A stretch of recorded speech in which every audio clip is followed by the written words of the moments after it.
राहुल गांधी जी को आमंत्रित करता हूं। बहुत देर से आप इंतजार कर रहे हैं और उससे पहले एक छोटा सा एक प्रतीक चिन्ह राहुल जी की इस यात्रा के लिए।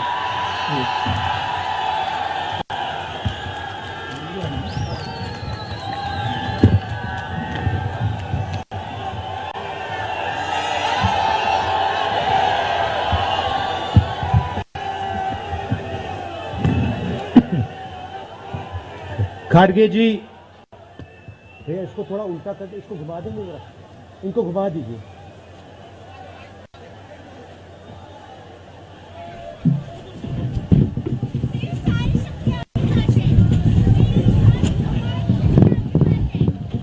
खारगे जी, कमल हसन जी, वेणुगोपाल जी, शक्ति सिंह गोहिल जी, अनिल जी, स्टेज पे कांग्रेस पार्टी के सीनियर नेता, हमारे प्यारे कार्यकर्ता, भाइयों और बहनों, प्रेस के हमारे मित्रों, आप सबका यहां बहुत बहुत स्वागत, नमस्कार। आपने इतना समर्थन इस यात्रा को दिया, इतनी मदद की, इतनी शक्ति आपने हमें दी, इसके लिए मैं सबसे धन्यवाद करना चाहता हूं, दिल से धन्यवाद करना चाहता हूं।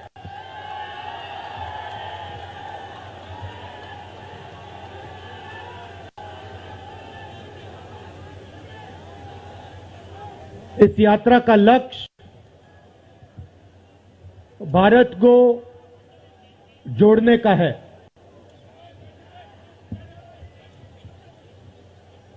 जब हमने ये शुरू किया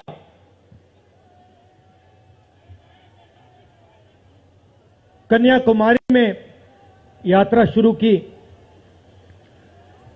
तो मैं सोच रहा था कि नफरत को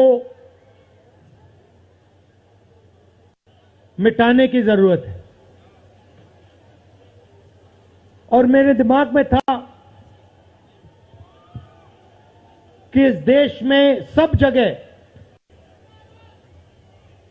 नफरत फैली हुई है,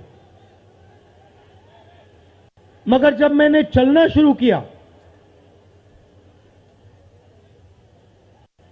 तो सच्चाई बिल्कुल अलग थी। मैंने मीडिया के बारे में कहा, शुरुआत में कहा कि हमारे दोस्त हैं,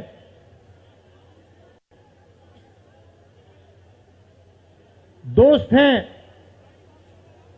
मगर हमारी बात टीवी पे कभी नहीं दिखाते हैं।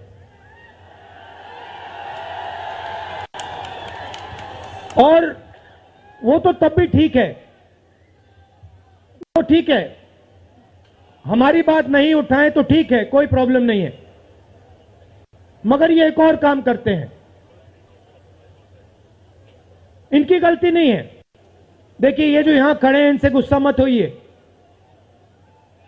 इनकी गलती नहीं है। देखिए, मुस्कुरा रहे हैं, ये जानते हैं लगाम लगी हुई है, पीछे से लगाम लगी हुई है, मगर इनके जो चैनल हैं ये भी नफरत फैलाने का काम करते हैं।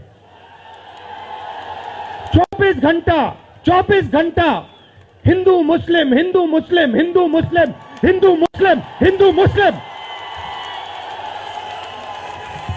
ये सच्चाई नहीं है भाइयों और बहनों, मैं चला हूं कन्याकुमारी से यहां तक, यह सच्चाई नहीं है। यह मीडिया में चलाया जाता है, फैलाया जाता है। ये देश एक है। इन सड़कों पे लाखों लोगों से मिला हूं, सारे के सारे एक दूसरे से मोहब्बत करते हैं, प्यार करते हैं, गले लगते हैं। तो सवाल उठता है, क्योंकि ये नहीं कर रहे हैं, इनके पीछे जो शक्ति है, इनके पीछे जो शक्ति है वो कर रही है। तो सवाल उठता है, ये क्यों हो रहा है?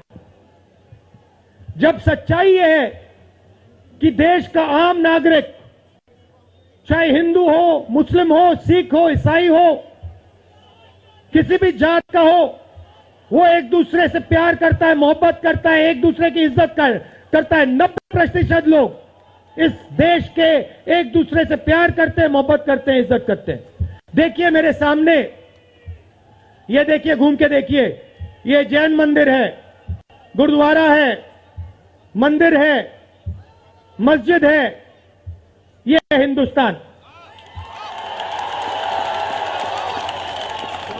ये सच्चाई है हिंदुस्तान की, और ये नई बात नहीं है, ये हजारों साल से इस देश की सच्चाई है।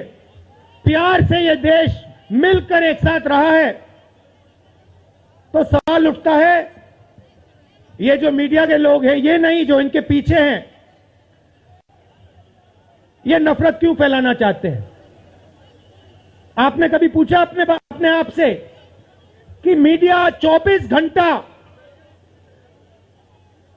कभी मोहब्बत की बात नहीं करेंगे? कभी आपने देखी है? कभी टीवी पे देखा कि देखो एक हिंदुस्तानी दूसरे हिंदुस्तानी से गले लग गया? कभी देखा? नहीं, कभी नहीं दिखेगा। सही बात है ना? सही बात, कभी नहीं दिखेगा। इसका कारण है भाइयों और बहनों,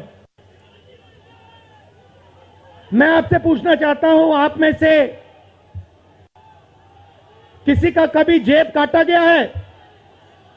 आपका जेब काटा गया? आपका जेब काटा गया? तो जब जेब काटा जाता है, आपका काटा गया ना, तो जब कोई आपका जेब काटता है तो वो क्या करता है? सबसे पहले उसे क्या करना पड़ता है? नहीं, ब्लेड तो बाद में आता है, मगर पहले क्या करता है? पहले वो आपके ध्यान को इधर करता है, आपके ध्यान को लेकर उधर ले जाता है। भाइयों और बहनों, ये जो करा जा रहा है, आपके ध्यान को हटाने के लिए किया जा रहा है, और ये 24 घंटा करते हैं और फिर आपकी जेब काटी जाती है। बढ़िया, बढ़िया, क्योंकि सच्चाई है। 24 घंटा हिंदू मुस्लिम, हिंदू मुस्लिम, हिंदू मुस्लिम, और फिर जो भी आपका पैसा है, किसानों का, मजदूरों का, आपके एयरपोर्ट, आपके पोर्ट, आपकी सड़कें,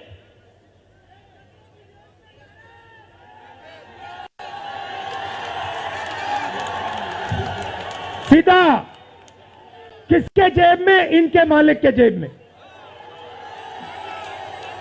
इनको कौन चलाते हैं? नाम बताओ। देखो, सब जानते हैं, पूरा हिंदुस्तान जानता है। भाइयों और बहनों, ये नरेंद्र मोदी जी की सरकार नहीं है, ये अंबानी अदानी की सरकार है। ये सच्चाई है, और ये पूरा लक्ष्य इनका आपके ध्यान को इधर से उधर, उधर से इधर करने का है। मैं 2800 किलोमीटर चला हूं, 2800, मुझे कहीं नफरत नहीं दिखी, कहीं हिंसा नहीं दिखी, कहीं मारपीट नहीं दिखी। मगर जब मैं इनका टेलीविजन खोलता हूं, 24 घंटे मुझे मारपीट, हिंसा, नफरत दिखाई देती है। क्यों? क्योंकि ये आपका ध्यान इधर से उधर ले जाना चाहते हैं। जो सच्चे मुद्दे हैं उस पे आपका ध्यान गलती से ना चला जाए। जैसे जब कोई आपकी जेब काटता है, वो चाहता है कि आपका जेब आपका ध्यान आपके जेब पे गलती से भी ना चला जाए। ये हो रहा है इस देश में। तो आपका ध्यान कहां जाना चाहिए, मैं आपको बताता हूं। सबसे पहले आपका ध्यान जो हिंदुस्तान के युवा हैं उनकी ओर जाना चाहिए। आप किसी भी युवा से पूछ लीजिए, वो आपको बताएगा मैंने इंजीनियरिंग की, मैं डॉक्टर बनने के लिए पढ़ा, मैंने आईएएस के लिए तैयारी की, मैं जज बनने की कोशिश कर रहा था। पूछो क्या किया, पढ़ाई की, कितने साल की, स्कूल, कॉलेज, यूनिवर्सिटी सब पढ़ लिए, और फिर क्या हुआ? आज क्या करते हो? मजदूरी करता हूं, पकौड़े बनाता हूं।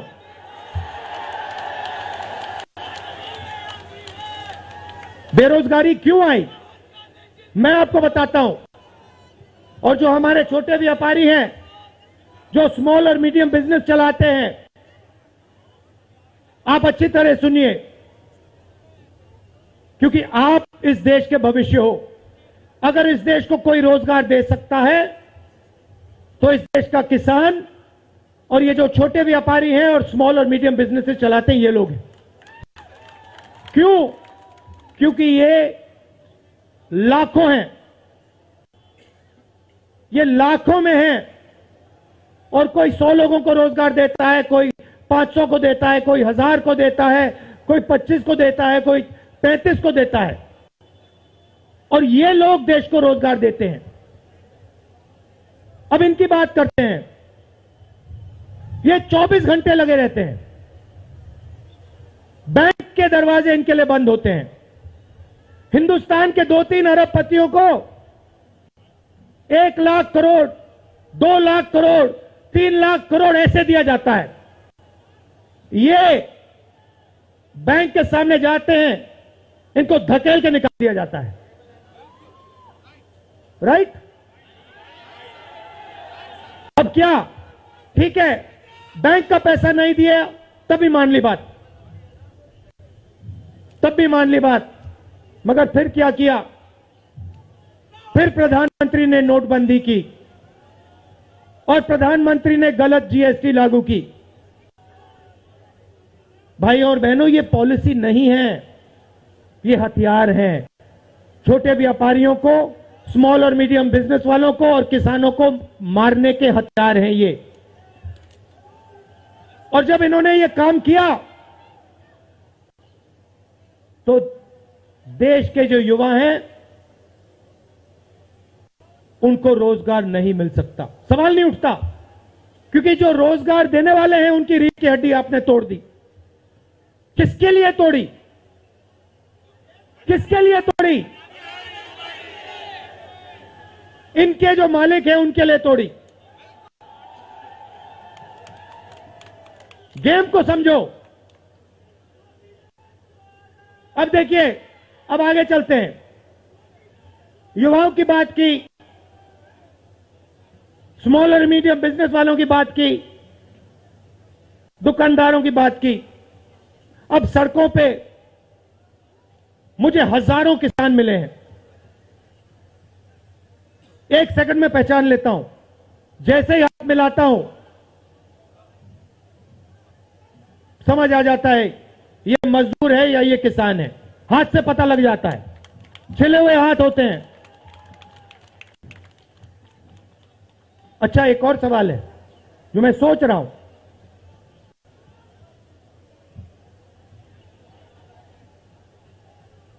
प्रेस वाले ने मुझे पूछा क्या आपको ठंड नहीं लगती? और मैंने सोचा ये मुझसे पूछ रहे हैं, ये हिंदुस्तान के किसान से क्यों नहीं पूछते? ये हिंदुस्तान के मजदूर से क्यों नहीं पूछते? ये हिंदुस्तान के गरीब बच्चों से क्यों नहीं पूछते? फिर कहते देखो 2800 किलोमीटर चल लिए, कोई बड़ी बात नहीं है। पूरा हिंदुस्तान चलता है, जिंदगी भर चलता है। किसान चलता है, मजदूर चलता है, फैक्ट्री में जो काम करते हैं वो चलते हैं। तो हमने ये कोई बड़ा काम नहीं किया भाइयों और बहनें, पूरा हिंदुस्तान करता है, रोज करता है। हम 2800 किलोमीटर चलते हैं, किसान शायद जिंदगी में 10,000, 15,000, 20,000 चल लेता है।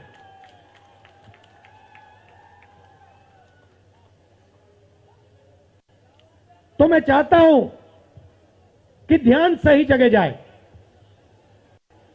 अब बीजेपी ने धर्म की बात उठाई है, हिंदू धर्म की बात करते हैं। मैं आपसे पूछना चाहता हूं, हिंदू धर्म में कहां लिखा है कि गरीबों को, कमजोर लोगों को कुचलना चाहिए? कहां लिखा है? कहां लिखा है कि कमजोर लोगों को मारना चाहिए? कहां लिखा, मुझे बताओ। मैंने तो कहीं नहीं पढ़ा। मैंने गीता पढ़ी है, उपनिषद पढ़े हैं, कहीं नहीं पढ़ा मैंने।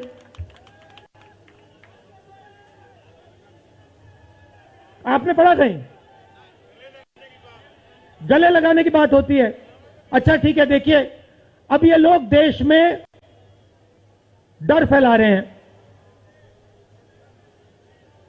नफरत नहीं दिखी मगर डर दिखा। किसके दिल में डर? किसान के दिल में, युवाओं के दिल में, छोटे दुकानदारों के दिल में, स्मॉल और मीडियम बिजनेस जो चलाते हैं उनके दिल में, माताओं बहनों के दिल में। मुझसे कहती है, राहुल जी बीजेपी की सरकार में हम तो सड़क पर, शाम को सड़क पर नहीं निकल सकते। तो डर फैला दिया है। सही सही। अच्छा, आपने शिव जी की फोटो देखी है? उसमें उनका हाथ ऐसे देखा आपने? इसको क्या कहते हैं? इसको क्या कहते हैं? इसको अभय मुद्रा कहते हैं। इसका मतलब क्या होता है? इसका मतलब होता है डरो मत। तो शिव जी कहते हैं डरो मत, हिंदू धर्म कहता है डरो मत, और ये लोग 24 घंटा इस देश में डर फैलाने की कोशिश करते हैं। अच्छा, एक और मजे की बात बताता हूं आपको। मैं सोच रहा था, आपने ये यात्रा देखी होगी, इसमें आपको हिंसा दिखी? कहीं नहीं दिखी? किसी ने किसी को मारा? किसी ने गाली दी? नहीं। आपने इसमें नफरत देखी? बिल्कुल नहीं। इसमें किसी ने यह पूछा भैया तुम्हारा धर्म क्या है? किसी ने कहा भाई तुम हिंदू हो, मुसलमान हो, सिख हो, ईसाई हो, क्या हो? नहीं। किसी ने यह पूछा तुम स्त्री हो या पुरुष हो? किसी ने यह पूछा तुम्हारी क्या जात है? बिल्कुल नहीं। कपड़े भी नहीं पूछे, कपड़े भी नहीं पूछे। अच्छा, इसमें आपने देखा होगा, पता नहीं आपने देखा या नहीं, इसमें कुत्ते भी आए। कुत्ते भी आए इसमें, कुत्ते आए। और आपने एक, अगर आप टीवी देख रहे होते आपने एक चीज देखी होगी, कुत्ते को किसी ने नहीं मारा, किसी ने नहीं मारा। इसमें गाय भी आई, भैंस भी आए, सुअर भी आए, मैंने देखा। वो तो सब जानवर आए, सब लोग आए, और यहां पे कोई नफरत नहीं थी। जैसा हमारा हिंदुस्तान है वैसे ही ये यात्रा है। कोई नफरत नहीं, कोई हिंसा नहीं, कोई गलत सवाल नहीं। कभी कभी कोई गिर जाता, जैसे हमारे हरियाणा के पीसीसी गिरे, धड़ाम से गिरे, केरला के सब नेता गिर गए, 1 सेकंड में लोग उनको उठा लेते थे। 1 सेकंड में, टाइम नहीं लगता था। यह है हिंदुस्तान। नहीं, देखिए, मैं आपको एक बात बताता हूं, सच्चाई समझनी होगी। सच्चाई ये है कि जैसे इन पर लगाम लगी हुई है, वैसे हिंदुस्तान के प्रधानमंत्री पे भी लगाम लगी हुई है। उनकी गलती नहीं है, वो संभाल नहीं पा रहे हैं, कंट्रोल नहीं कर पा रहे हैं, उनको कंट्रोल कर दिया है। नहीं, मैं सच बोल रहा हूं, मैं सच बोल रहा हूं। क्योंकि आप देखिए, एयरपोर्ट भी उनके, पोर्ट भी उनके, एग्रीकल्चर के स्टोरेज डिपो भी उनके, और क्या उनका, हाँ, लाल किला भी उनका, लाल किला भी उनका, सारे के सारे पब्लिक सेक्टर की कंपनियां उनकी, और क्या उनका, रेलवेज उनकी,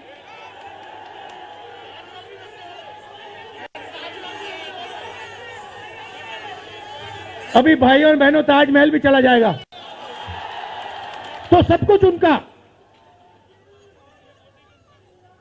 तो ये देश की सच्चाई है। हाईवे भी उनके, सेलफोन भी उनके,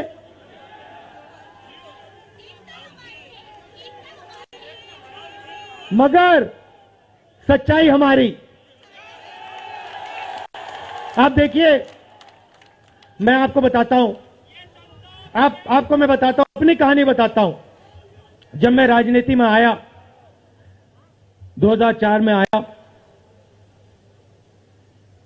हमारी सरकार थी, चुनाव जीते थे, और ये प्रेस वाले 24 घंटा मेरी प्रशंसा करते थे।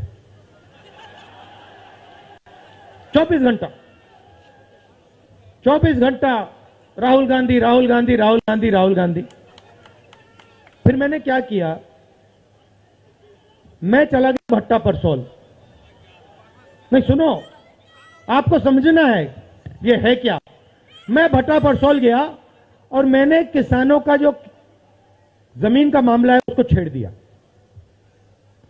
और भाई और बहनों, जैसे ही मैंने किसानों का जमीन का मामला छेड़ा, वैसे ही ये मेरे पीछे पड़ गए। उसके बाद जमीन अधिग्रहण बिल, भट्टा परसोल के बाद जमीन अधिग्रहण बिल लाया, कांग्रेस की सरकार लाई। उसके बाद तो पूरा फुल टाइम 24 घंटा मेरे पीछे पड़ गए।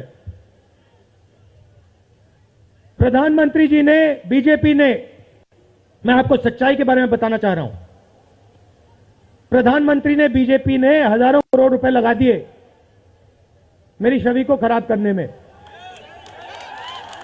हजारों करोड़ रुपए। और आपने देखा होगा, मैंने एक शब्द नहीं बोला, बिल्कुल चुप,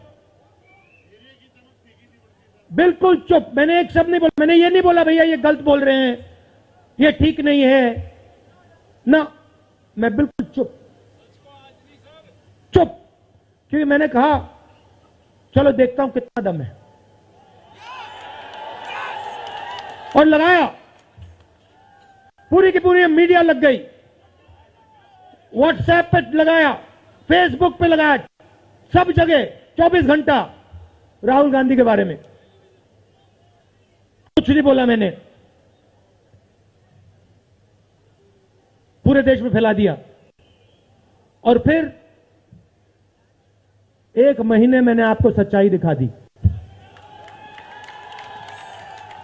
और पूरा पूरा खत्म। देखो सच्चाई कैसे काम करती है।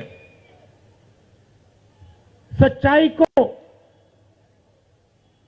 छुपाया नहीं जा सकता है, कहीं ना कहीं से सच्चाई बाहर आ जाती है। और ये यात्रा हिंदुस्तान को जोड़ने की है। क्यों? क्योंकि इस नफरत से, इस डर से हमारे प्यारे देश को नुकसान हो रहा है।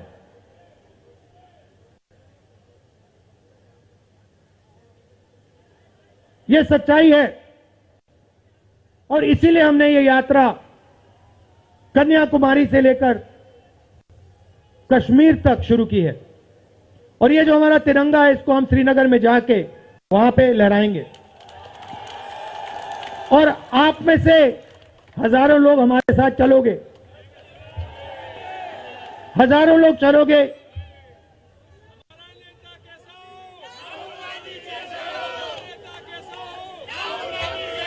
तो भाई और बहनों, देखिए, सच्चा मुकाबला दुनिया में, सच्चा मुकाबला चाइना और हिंदुस्तान के बीच में है। ठीक है, चाइना ने 2000 स्क्वायर किलोमीटर हमारी जमीन ले ली है। प्रधानमंत्री जी कहते हैं कि हमारे बॉर्डर के अंदर कोई नहीं आया। तो भैया प्रधानमंत्री जी, अगर कोई नहीं आया तो हमारी सेना उनकी सेना के साथ 21 बार क्यों बात कर रही है? और हमारे जो सेना के लोग हैं, हमारे डिफेंस फोर्सेस के लोग हैं, वो क्यों कह रहे हैं कि चाइना ने हमारी जमीन ले ली है? मगर देखिए, कंपटीशन आर्थिक है, मुकाबला आर्थिक है। ये आपके जो सेलफोन है, ये आपके जो शर्ट है, जूते हैं, इसके पीछे आप देखिए, प्रेस वालों के जो कैमरा है, इसके पीछे देखिए, उसके पीछे आपको लिखा दिखेगा मेड इन चाइना।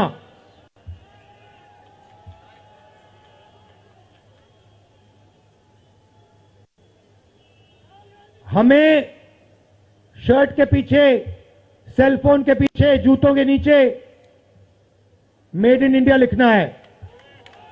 और एक ऐसा दिन आना चाहिए जब शंघाई में कोई युवा नए जूते खरीदे, उसके नीचे देखे made in new Delhi India. ये हिंदुस्तान चाहिए, इसी से हमारे युवाओं को रोजगार मिलेगा। तो ये करना ही पड़ेगा, चॉइस नहीं है। और ये हम करके दिखा देंगे। ये देश कर सकता है, करके दिखा सकता है। आप सबने इतना प्यार दिया,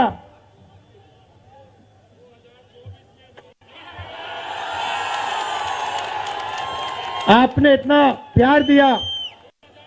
मैंने भाषण में राजस्थान में कहा था, आपके नफरत के बाजार में हम मोहब्बत की दुकान खोलेंगे। आपने लाखों दुकानें खोल दी हैं। आप सबका दिल से बहुत बहुत धन्यवाद। नमस्कार, जय हिंद।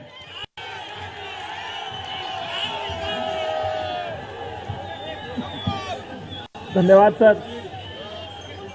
आप सभी बहुत दूर दूर से आए और आज की इस यात्रा में राहुल जी के साथ शरीक हुए।